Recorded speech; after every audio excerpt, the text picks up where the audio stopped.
Sejam bem-vindos. Começa agora mais um jogo económico. A partir de agora pode seguir-nos no site e nas redes sociais do Jornal Económico, mas também na Bola TV. Mente sã em corpo são. De pouco serve o talento de ativos avaliados em milhões de euros se é essa capacidade atlética e técnica não se juntar também uma componente mental e emocional equilibrada. O psicólogo Pedro Almeida, com mais de 2 décadas de experiência em contexto desportivo, estará no Jogo Económico para abordar este difícil jogo de equilíbrios. Para já, dou as boas-vindas ao Jorge Faria de Souza e ao Rodolfo Alexandre Reis e avançamos para o hat-trick.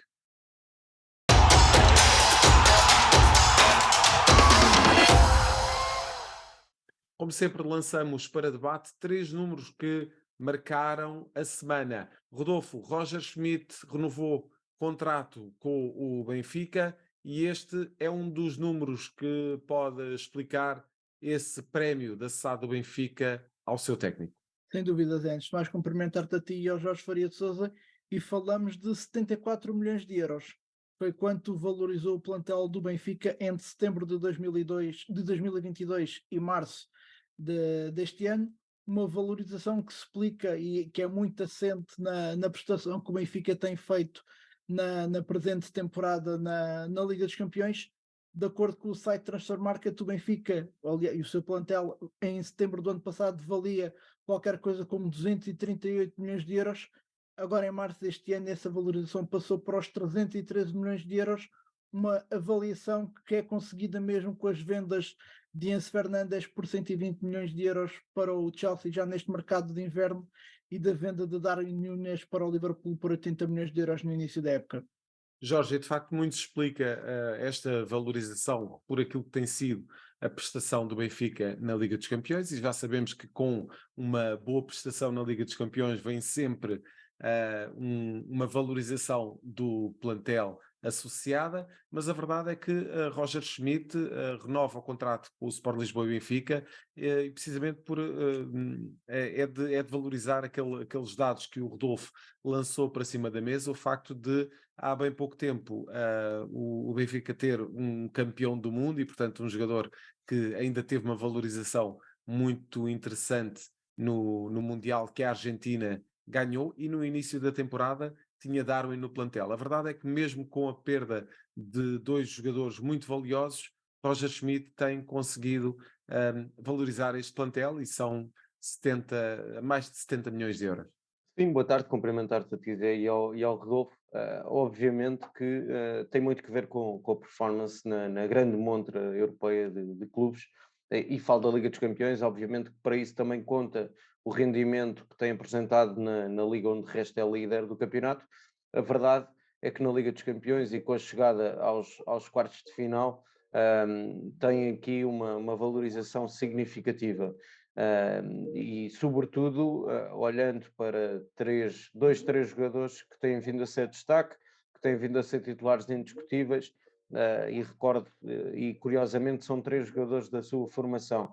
Falo de António Silva, falo também de Florentino, que regressou ao Benfica depois de ter atravessado períodos de empréstimo, e na minha opinião tem vindo a ser no meio campo do Benfica uma unidade preponderante.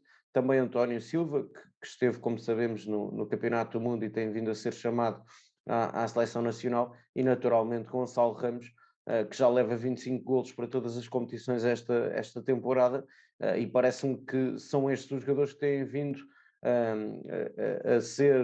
ver o seu valor de mercado a ter aumentos significativos, e isso contribui para que obviamente o plantel se valorize, e obviamente estando o Benfica nos quartos de final, à semelhança do que acontece com o Sporting pós a eliminação frente ao Arsenal na Liga Europa, estando ambos os clubes de Lisboa nos quartos de final das principais competições europeias de clubes, parece-me claramente que vão ver os seus plantéis a ser valorizados. sendo que obviamente o Benfica, estando na Liga dos Campeões, tem tido esta valorização muito significativa. E esta é uma antecipação já para aquilo que poderá ser o início da eliminatória do Benfica na Liga dos Campeões. As provas europeias regressam na próxima semana, cá estaremos também para antecipar essa performance dos clubes portugueses nas duas principais competições da UEFA, Sport Lisboa e Benfica e Sporting. Passamos de um técnico que tem valorizado muito o plantel, Rodolfo, para o outro que, apesar de ter recebido muitos jogadores de grande valia, não conseguiu fazer melhor do que o 11º lugar.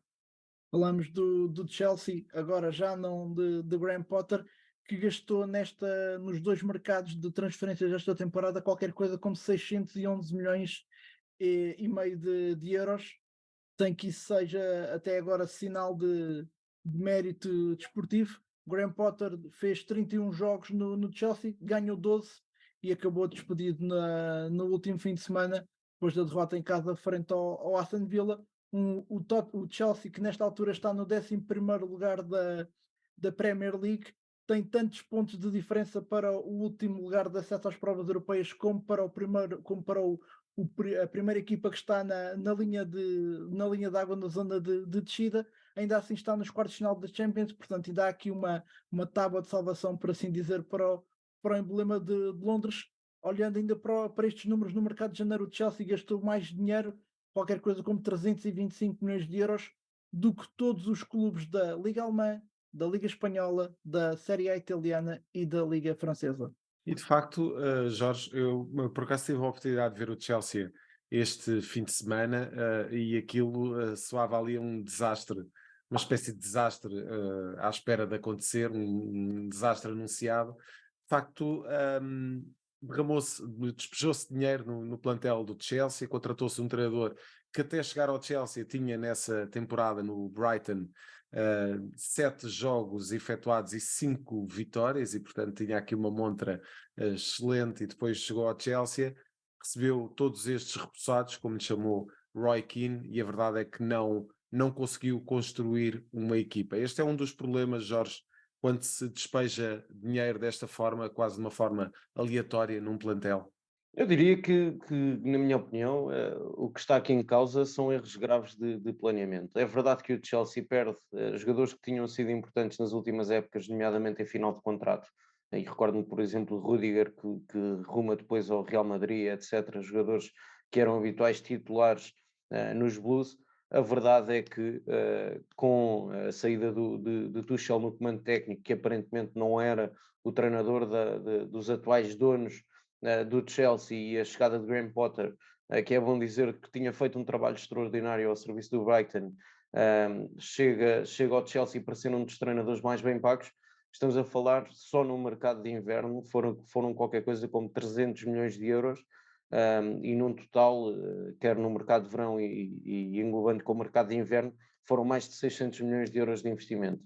A verdade é que é um plantel com muitas soluções, um plantel relativamente jovem, quando olhamos para as contratações que fizeram os novos donos do Chelsea Football Club, a verdade é que acaba por taticamente ser uma equipa com muitas dificuldades, uma equipa que sofre muitos golos, acabou por perder em casa com o Aston Villa por 2-0 este fim de semana, o que ditou o despedimento de Graham Potter, e o que me parece sobretudo era o que dizia há pouco. Parece-me que foi uma época mal planeada desde o início, até com algumas dúvidas relativamente, porque a compra foi muito em cima do início, a compra do clube, do próprio clube, foi muito no início da temporada, e a verdade é que tentaram corrigir em cima do joelho algumas lacunas que o plantel tinha com aquisições de João Félix, Modric, o próprio Enzo Fernandes, e foram várias as contratações que fizeram neste mercado de inverno. De resto, o clube que mais gastou na última janela de transferências. O que me parece é que os responsáveis do futebol do Chelsea têm que parar para pensar e planear, começar a pensar na próxima época. É verdade que ainda tem os quartos de final da Liga dos Campeões, mas não me parece que o Chelsea seja um dos favoritos a vencer a vencer o troféu. Há equipas a praticar melhor futebol e que têm sido mais competentes no decorrer da época. Se calhar vale a pena olhar para a próxima temporada, ser planeada antecipadamente, e tudo isso também vai passar pela escolha do próximo treinador. Tem-se falado muito de Julian Nagelsmann, próprio Pochettino. Veremos qual é que será a opção para o comando técnico, mas a verdade é que muito vai passar do projeto do futebol do Chelsea. Tem que passar pela escolha, desde logo, pelo treinador, que deverá ser conhecido nos próximos dias, acredito eu, sendo que estamos a falar de uma equipa que só no cenário de vencer a Liga dos Campeões é que poderá estar nas competições, nas competições europeias na próxima temporada, e portanto será uma verdadeira catástrofe, olhando ao investimento que foi feito, olhando para o nível exibicional que a equipa apresenta e depois também para os resultados. E com o agravante destes jogadores para que o Chelsea contornasse o fair play financeiro, Contratos até 2028. contratos longuíssimos e, portanto, não há aqui grande margem de manobra para fazer grandes remodelações no plantel, sem que o Chelsea volte ao mercado e volte a gastar muito dinheiro, como fez nas últimas 2 janelas de transferência. Rodolfo, vamos para o terceiro e último número deste hat-trick e continuamos em terras de Sua Majestade. Falamos de 10,4 mil milhões de euros, é quanto vale a Premier League, e com este valor não surpreende que não seja, que seja aliás a liga mais valiosa do mundo, e que faça isso está a preparar normas para que os dirigentes que atuam na Premier League cumpram determinados critérios que, caso não os venham a cumprir, poderão ser penalizados. Estamos a falar de critérios que dizem respeito aos direitos humanos e à evasão fiscal, que, caso não venham a ser cumpridos, poderão ficar inabilitados de fazer parte do capital dos clubes da Premier League. Estas novas normas, por assim dizer, da Premier League, que estão a ser adotadas ou preparam-se para ser adotadas, resultam de pressões do governo britânico para que a organização da Liga Inglesa reforce o seu modelo de governança. Portanto, como costuma dizer, o exemplo vem sempre de cima, e aqui está a liga mais valiosa do mundo a dar também os exemplos fora do campo. E de facto, Jorge, nós por cá também, o governo também aprovou recentemente legislação que coloca de facto os futuros administradores das SADs do futebol português também em sentido, digamos que é uma legislação relativamente parecida. Parece-te que este é o caminho que poderá fazer com que exista aqui uma espécie de investimento sustentável nos clubes? Parece-me que sim, embora se possa sempre levantar algumas dúvidas. Quando olhamos para os próprios donos do Chelsea, para o investimento que fizeram, pondo até em causa eventuais questões de fair play financeiro, a forma como o próprio City, em algumas temporadas que investiu muito, contornava o fair play financeiro, e o mesmo sucede, por exemplo, com o Paris Saint-Germain, com a injeção de verbas de marketing e todo esse tipo de estratégias que têm havido a ocorrer nesse tipo de clubes. Alguma curiosidade para perceber quem é que será o futuro dono também do United, cujos irmãos Glazer pretendem vender o clube, a sua participação no clube, e portanto, obviamente que olhamos para a Premier League, é a liga mais valiosa do mundo, é necessário que hajam essas regras, mas a verdade é que olhamos para o passado recente dos principais clubes e dos clubes que até têm vencido mais vezes a Premier League nos últimos anos, se quisermos nas duas últimas décadas, e a verdade é que questões tão simples como o fair play financeiro não têm sido cumpridas claramente, ou têm arranjado outras soluções para contornar o fair play financeiro, e portanto este tipo de normas é fundamental. O mesmo deve aplicar-se também ao futebol português, com as novas leis propostas pelo governo português, mas a verdade é que o futebol movimenta muitos milhões, e todo este tipo de questões devem ser tidas em conta, e sobretudo pelas entidades que regulamentam e que deveriam fiscalizar o futebol europeu e mundial, e falo da FIFA e da UEFA, devem ter uma mão mais pesada quando não são cumpridos estes pressupostos. Jorge, e já que estamos a falar de futebol português e futebol inglês, naturalmente com as devidas distâncias que cada um desses produtos tem, e já que estamos relativamente perto do final da temporada, pergunto se no enquadramento em que nós estamos com Roger Schmidt com muito sucesso na Liga dos Campeões, Ruben Amorim com muito mercado e Sérgio Conceição também, vês algum destes treinadores a treinar na Premier League na próxima temporada? Acho que pode vir a ser uma possibilidade. A verdade é que só no último domingo, só no último fim de semana, houve 3 despedimentos na Premier League, no Leicester, no Chelsea e no Tottenham, como sabemos. Uma autêntica onda de despedimentos na Foi de Liga resto, Inglesa. foi de resto batido o recorde de chicotadas psicológicas na Premier League. Ainda assim, um número muito inferior àquilo que é a normalidade do futebol português no decorrer de uma temporada. É verdade.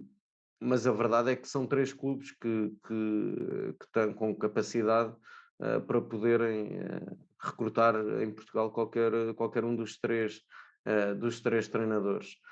Aparentemente, Ruben Amorim já fechou a porta a essa possibilidade, até quando questionado sobre a questão, sobre a situação do Chelsea.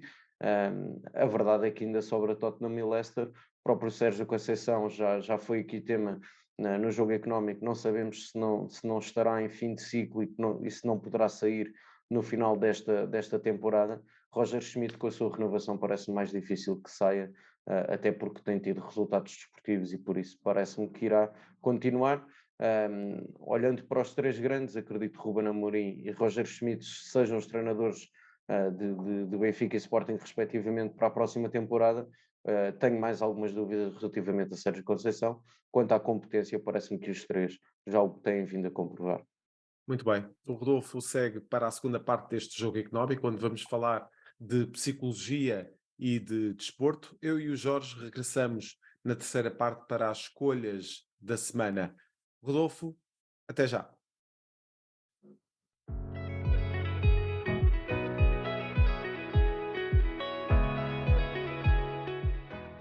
O desporto da atualidade, seja qual for a modalidade, exige do atleta performance física, técnica, tática, mas também mental e emocional. Que importância tem esta última componente num atleta de alta competição? Pedro Almeida, psicólogo com uma vasta experiência no contexto desportivo, é o convidado desta segunda parte do Jogo Económico. E Pedro, agradeço desde já a sua presença e começamos precisamente por aqui. Por um lado, perceber que importância tem um bom acompanhamento psicológico no contexto desportivo de um atleta e também o que é, qual é a sua definição de um mental coach. Obrigado pelo convite. Bem, a importância acho que é relativamente óbvia, porque a diferença entre os melhores muitas das vezes não se faz, digamos assim, no hardware, vamos chamar-lhe assim, naquilo que é a componente mais física só do atleta, mas também na forma como o atleta consegue jogar com tudo que é seu, neste caso com todo o seu hardware, para o pôr em jogo na competição e, portanto, o software, vamos chamar-lhe assim, o que está aqui na parte de cima, a forma como nós o trabalhamos pode ajudar bastante a render mais e a fazer aquela pequena diferença, aquela sintonia fina, que pode fazer grande diferença nos grandes momentos.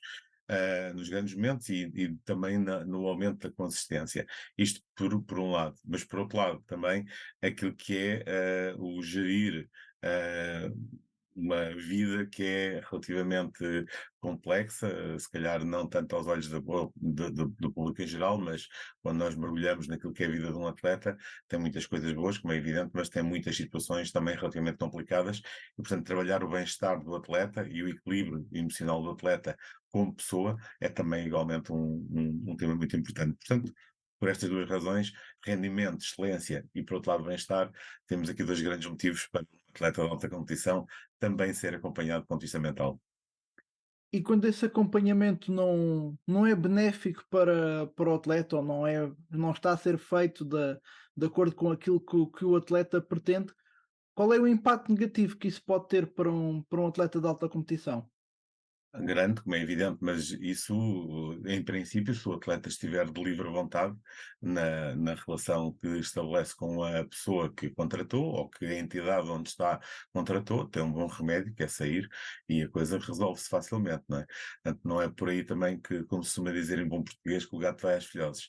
Ou seja, uma das condições, digamos assim, para alguém ter um apoio é estar de livre vontade e, portanto, não faz sentido sequer de outra maneira. Portanto, em princípio, quando alguém não está satisfeito com aquilo que está a receber, por isso simplesmente sai.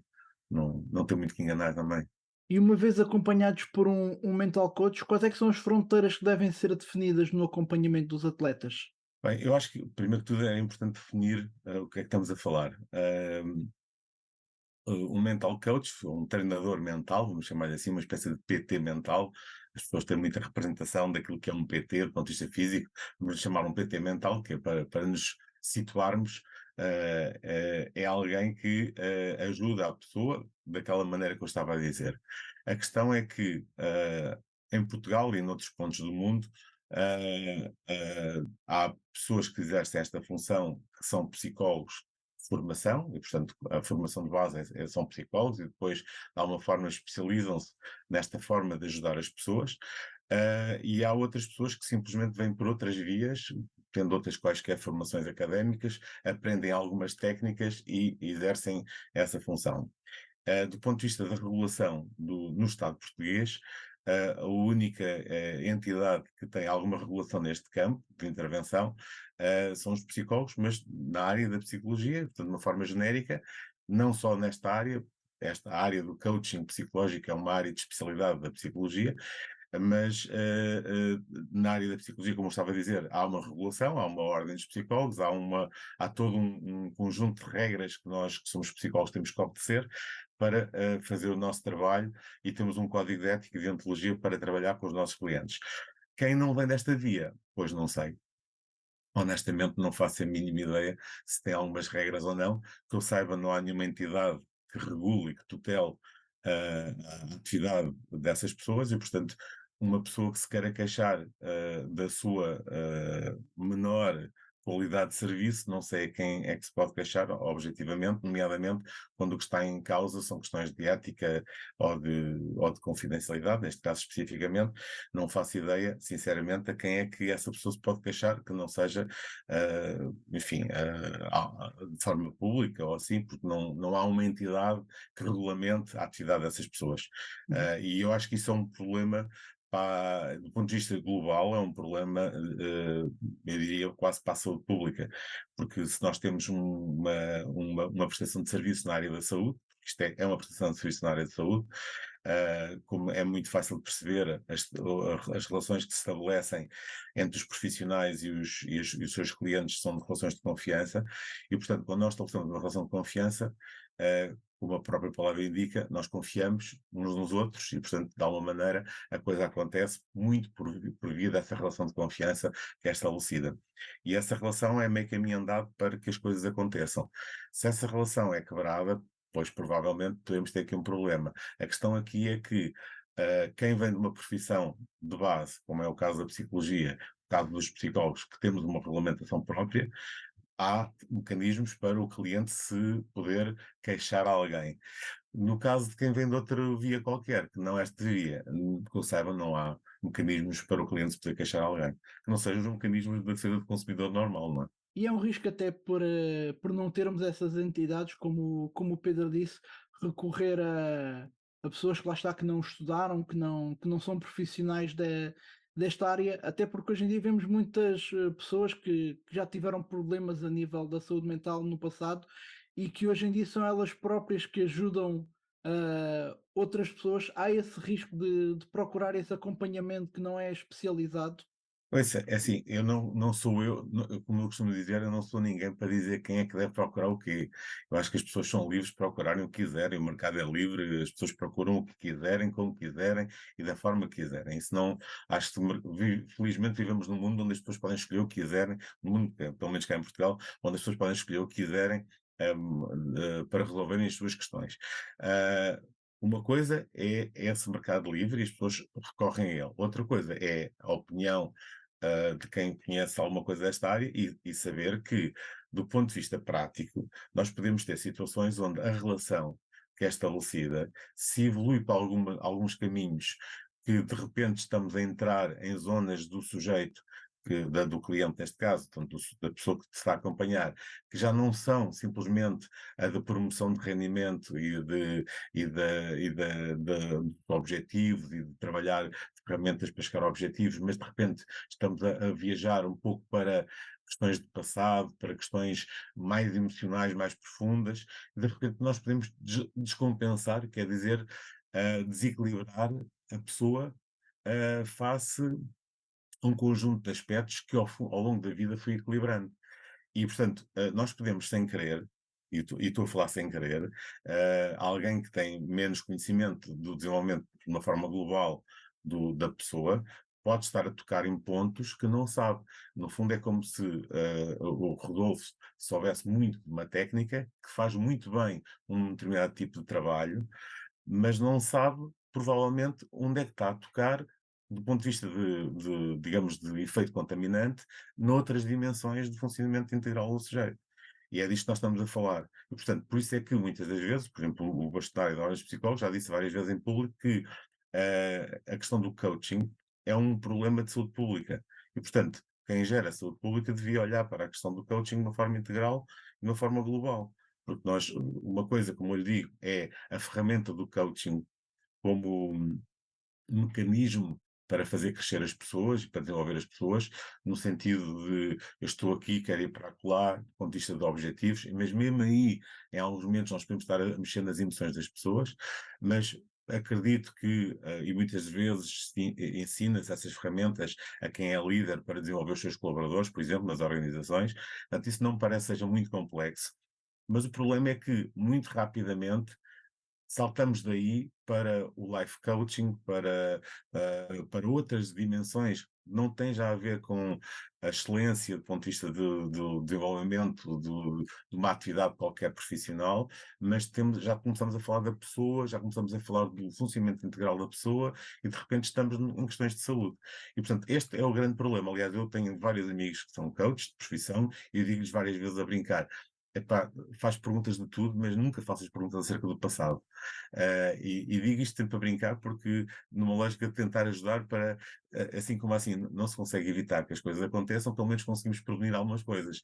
E como são bons amigos, eu digo-lhes, não me faças perguntas acerca do passado. Fazer perguntas acerca do passado é estares a abrir algumas caixas de Pandora que tu não sabes o que é que lá está dentro. E depois podes não ter nem meios, nem condição do ponto de vista profissional, da tua regulamentação profissional para tu mexeres nisso. Portanto, muitas das vezes nós estamos neste caminho, e este caminho, na minha opinião, é o caminho mais preocupante de todos. Isto não tem nada a ver diretamente com o episódio recente. Eu estou-vos estou-lhe a falar de coisas relativamente genéricas e não estou a apontar sequer A, B ou C. É mesmo uma questão de preocupação com a saúde das pessoas. Não estou nada preocupado com o mercado, com concorrência, isso é uma coisa que faz parte da vida. Como eu lhe digo, as pessoas são livres de escolher quem quiserem para resolver os seus problemas. Eu estou mais preocupado é com a qualidade a literacia das pessoas que escolhem, portanto, o cliente saber efetivamente o que é que está a escolher. Se está a escolher pessoas que têm uma formação de base, que têm capacidade, pelo menos teórica, para resolver problemas a vários níveis, de forma integral, ou se estamos a falar de alguém que desenvolveu competências numa área muito específica, com uma técnica muito específica e que provavelmente lhe dá para resolver algumas coisas muito específicas. E isso, nós é que temos, quem está a procurar o serviço tem que saber. Portanto, vamos chamar-lhe esta entrevista uma coisa quase de serviço público no sentido de literacia. Até um bocadinho nesse sentido, e desculpa aqui o vaidosismo sobre esta matéria, mas a minha tentativa é mais essa. Honestamente, não estou nada preocupado com este episódio mais recente, que foi um bocadinho mais público, expôs um pouco mais este tema, mas este tema não começa nem se esgota neste assunto recente da Susana Torres com o Heller, nem pouco mais ou menos. Este é um assunto que isso é apenas uma ponta do iceberg de um tema que há muitos anos está no mercado, está assim em cima da mesa e as pessoas que procuram ajuda têm que saber o que é que andam a procurar e como é que estão a procurar. E depois cabe às pessoas na mesma escolherem o que quiserem. porque, como eu lhe digo, os profissionais existem no mercado e, portanto, as pessoas vão poder escolher o que quiserem e, como eu lhe digo, acabei de dizer e volto a dizer, tenho vários amigos que são coaches de profissão, e que tentam desempenhar a sua profissão da melhor forma possível, mas é muito importante as pessoas saberem que há profissionais que desenvolvem coaching com uma base de estudo de psicologia e outras pessoas que desenvolvem coaching onde as suas formações de base são as mais diversas possíveis, desde engenharia, finanças, etc. E depois estudaram algumas ferramentas em particular. E é importante as pessoas saberem que estas duas pessoas, estas pessoas vindas destes diferentes contextos académicos, depois estão a atuar no mesmo mercado, especificamente nas questões do coaching. Mas até pela exposição que este caso ganhou através das redes sociais, como é que um atleta de alta competição deve lidar com este fenómeno das redes sociais, neste caso? Não, vamos lá ver. A exposição só acontece se o atleta quiser. É importante dizer isto. Ahm, Esta exposição só aconteceu porque o próprio atleta, no início, disse que trabalhava com esta pessoa. E, portanto, quando os atletas dizem verbal, por as suas próprias palavras que trabalham com alguém, eles próprios é que se estão a expor. Seria muito estranho que o coach, neste caso, seja ele de que origem seja, fosse ele próprio a dizer eu trabalho com uma pessoa X, sem que isso tivesse sido primeiro dito pelo próprio cliente. A partir do momento que o próprio cliente, neste caso o atleta, diz que trabalha com uma determinada pessoa, pois isso é público, passa a ser público, pois depende dessa pessoa dizer coisas acerca do trabalho que faz com o dito profissional de coaching. Portanto, a partir daí, digamos que a exposição, maior ou menor exposição, depende do próprio atleta. Se o atleta quer se expor, expõe. Se não se quer expor, não se expõe. Agora, o que é que também tem que acontecer? Evidentemente, uma aliança entre essas duas pessoas, no sentido do que é suposto sair para o público, o que é suposto ser completamente privado. Ahm, Acho que muitos de nós que trabalhamos nestes mundos mais mediáticos temos atletas que já falaram do nosso trabalho, uns mais, outros menos, os que andam há mais anos, que há mais vezes, os que andam há menos anos, menos vezes, mas isso é relativamente normal, os atletas agradecerem muitas das vezes pondo um tag no Instagram ou uma verbalização, uma entrevista onde dizem publicamente, quem diz atletas, diz treinadores, diz outros profissionais. Portanto, isso é relativamente normal, mas por livre iniciativa do atleta. Ok? Isso é o que eu julgo que é o correto. A partir daí, como eu digo, a exposição é aquela que o atleta quiser. Se o atleta fala, o atleta é que escolhe se quer ter exposição ou não quer ter exposição sobre esse tema em particular. Exato. E é mais desafiante para um mental coach lidar com atletas de alta competição que estão avaliados em milhões de euros? Não, são pessoas na mesma, quer dizer, para nós são pessoas e eu trato, pelo menos eu pessoalmente, são pessoas que evidentemente têm as suas particularidades, cada uma delas, mas são pessoas que a questão que acrescentam, digamos, ao cidadão comum é que tem uma visibilidade pública, portanto, eh, não são só os atletas de futebol, os atletas em geral que têm visibilidade pública, há outros profissionais que têm, atores, músicos, enfim, políticos, para não falar assim de mais pessoas, mas estas assim de repente são alguns do tipo de performers com quem eu já cruzei e que acompanhei que têm visibilidade pública e o tema é sempre igual, portanto temos que lidar com uma dimensão do funcionamento dessa pessoa diferente do cidadão comum que é a exposição pública, mas eu diria que é só mais um detalhe dentro daquilo que é o funcionamento geral do ser humano, que posso lhe dizer que são muito mais as semelhanças entre o atleta mais mediático que posso imaginar e o cidadão comum. Quer dizer, as questões de motivação, de confiança, de concentração, de controle emocional, para dar assim algumas de questões relacionais, de cotidiano, seja com pessoas com quem vive, seja com colegas, com chefes. Portanto, essas coisas todas são as coisas normais que quase todas as pessoas têm no seu dia a dia e um atleta que seja mais mediático também os tem. Portanto, a questão é a dimensão pública depois do seu comportamento. Pedro Almeida, já estamos perto do final desta entrevista, mas tinha aqui ainda uma última questão para lhe colocar. Vivemos um período de pandemia onde estivemos todos confinados dentro de casa. Esta área do mental coach ganhou maior preponderância não só durante o período de confinamento, mas principalmente no pós-pandemia. Sim, é inegável que a pandemia trouxe mais trabalho a quem trabalha a quem desenvolve a sua atividade profissional neste campo. Isso é inegável, seja na área do desporto, seja noutra qualquer área. Eu falo com os meus colegas todos psicólogos que são de outras áreas e a maior parte de nós estamos com muito mais trabalho desde os anos 2020, do que se íamos confrontar o 2020 para trás e para a frente, houve mais trabalho e começou a haver mais trabalho de 2020 para cá. Por variedíssimas razões, aos quais os atletas não foram alheios e, portanto, temos essas situações. Por outro lado, a própria quebra de um certo tabu neste tema da saúde mental, eu acho que ajudou muitos atletas, muitos profissionais, atletas e não atletas, profissionais que estão dentro do mundo do desporto, por exemplo, de alta competição. Estamos a falar de atletas, estamos a falar de treinadores, estamos a falar de árbitros, estamos a falar de pessoas que trabalham no mundo do desporto como alguém que contribui para o bem-estar dos atletas, por exemplo, as estruturas de staff, que são pessoas que, digamos que quebrou-se um bocadinho o tabu de pedir ajuda e começaram a pedir ajuda de forma bastante mais frequente. E isso aconteceu de forma muito clara portanto, e com mais quantidade, digamos, de pedidos desde aí. Isso é um facto. Quem já trabalha nisso há 32 anos, como eu trabalho disto desde 1990, portanto, digamos que o processo foi a conta-gotas. Eu comecei a trabalhar em 90 e o processo foi a conta-gotas durante 20 anos.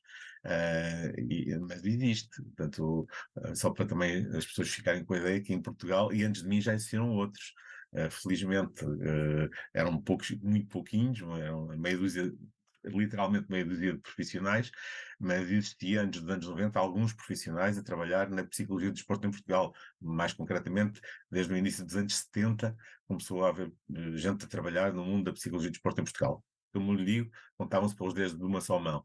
Mas após os anos 90 houve muito mais gente e talvez na última década, eu acho que foi a década, se olharmos para trás 5, 10 anos, eu diria que começou a haver um maior crescimento e estes últimos 3 anos claramente houve um boom. Isso é claro. Pedro Almeida, agradeço-lhe uma vez mais a sua presença neste jogo económico e certamente voltaremos a falar numa próxima oportunidade sobre este tema. Muito obrigado. Já a seguir, nesta terceira parte do jogo económico, fique com as escolhas da semana.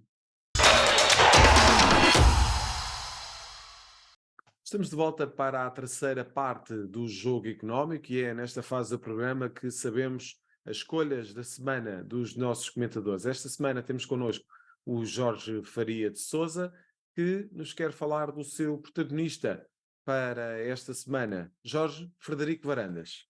Sim, deu uma entrevista ao canal do clube, onde não só faz o balanço daquilo que tem vindo a ser a temporada do Sporting, que fala até, abre a porta ao que referi na primeira parte, relativamente a interesse e à cobiça que o trabalho que Ruben Amorim tem vindo a fazer ao leme do Sporting Clube Portugal, e ao interesse de outros emblemas, até com eventualmente outra capacidade financeira. Fala também da eliminação da Liga dos Campeões e da histórica vitória sobre o Arsenal nas grandes penalidades, e depois também acaba por abordar alguns temas que têm marcado e alguns casos que têm marcado o futebol português nas últimas, não só nos últimos anos, mas também nas últimas décadas. E portanto é uma tomada de posição que eu acredito que no qual se revejam muitos sportinguistas. Acaba por ser uma entrevista de fundo, onde inclusivamente fala daqueles que são os objetivos para o que falta da temporada, nomeadamente chegar o mais longe possível na Liga Europa e no que ao campeonato diz respeito, a luta pelos lugares de acesso à Liga dos Campeões, expressando a mesma confiança que Ruben Amorim tem vindo a expressar. De resto, Ruben Amorim, na última semana, referiu inclusivamente que acredita que o Sporting estará nesses lugares de acesso à Liga dos Campeões, e Frederico Varandas também vai referenciar precisamente isso, e nós sabemos que é muito importante para os três grandes do futebol português estar nessa grande montra do futebol europeu, quer em termos desportivos, quer em termos financeiros. É absolutamente determinante, referindo inclusivamente que hoje o Sporting tem mais capacidade para poder enfrentar uma temporada sem ter Liga dos Campeões, embora acredito que o Sporting possa vir a estar na prova milionária na próxima temporada. E passando então para aquele que é o número da semana, vamos voltar a um território onde já estivemos na primeira parte do jogo económico. Vamos falar da Premier League e de um anormal número de despedimentos. Sim, é um anormal número de despedimentos, são 12 despedimentos, 12 chicotadas psicológicas no decorrer da temporada, e só no último fim de semana, como eu disse na primeira parte, saíram o treinador do Leicester, do Chelsea e do Tottenham, quando compararmos este número de 12 despedimentos para o número de chicotadas psicológicas da Liga Portuguesa, percebemos claramente a diferença, até porque este é um número recorde, e numa altura em que se avizinha também o Brasileirão, achei curioso trazer este número, onde existem 8 treinadores portugueses, veremos quantos conseguem terminar a temporada, não por competência, mas sabemos que no Brasileirão a paciência dos dirigentes é muito pouca quando os resultados não aparecem, e achei curioso trazer este número para compararmos também culturalmente esse aspecto no que diz respeito à Liga Portuguesa e à Premier League, onde é dado mais tempo e mais estabilidade às equipas técnicas para poderem desenvolver o seu trabalho. Jorge, falavas aí da paciência dos dirigentes, se calhar aqui neste caso da Premier League estaremos a falar da falta de paciência dos investidores? Sim, neste caso sim, até porque há situações, e falámos do Chelsea há pouco, nós sabíamos que Tuchel não era a escolha dos atuais donos do clube, e portanto o Chelsea já vai para o seu terceiro treinador esta temporada. O próprio Brendan Rodgers, que esteve muito tempo ao serviço do Leicester, a verdade é que os Foxes estão a fazer uma época muito aquém das expectativas, estando na luta pela manutenção numa situação muito difícil, e portanto durante muitos anos teve essa estabilidade, e esta época manifestamente parecia estar em fim de ciclo e acaba por sair do clube. O caso de Conte parece-me distinto. Alegadamente tem vindo a sair na imprensa desportiva, nomeadamente do Reino Unido, que o plantel não estava com António Conte. A verdade é que, ainda assim, quando comparado o investimento que o Tottenham tem vindo a fazer, que normalmente não é um clube que invista muito, com o Chelsea, estando o Tottenham nos lugares de acesso às competições europeias, parece-me que, olhando para o plantel que tinha, não fez assim um tão mau trabalho quanto isso. Acaba por ser uma saída algo inesperada, porque não tem plantel sequer parecido com o Chelsea, nem investimento parecido com o Chelsea. Agora, a verdade é que na Premier League normalmente é dado mais tempo e uma maior estabilidade aos treinadores quando compararmos com a Liga Portuguesa ou com o Brasileirão, como referi há pouco. Mas acabou a paciência na Premier League. Jorge Faria de Sousa, muito obrigado. Vemo-nos para a próxima semana. Acompanhe-nos também para a semana, sempre com os números que contam, dentro e fora das 4 linhas. Até para a semana.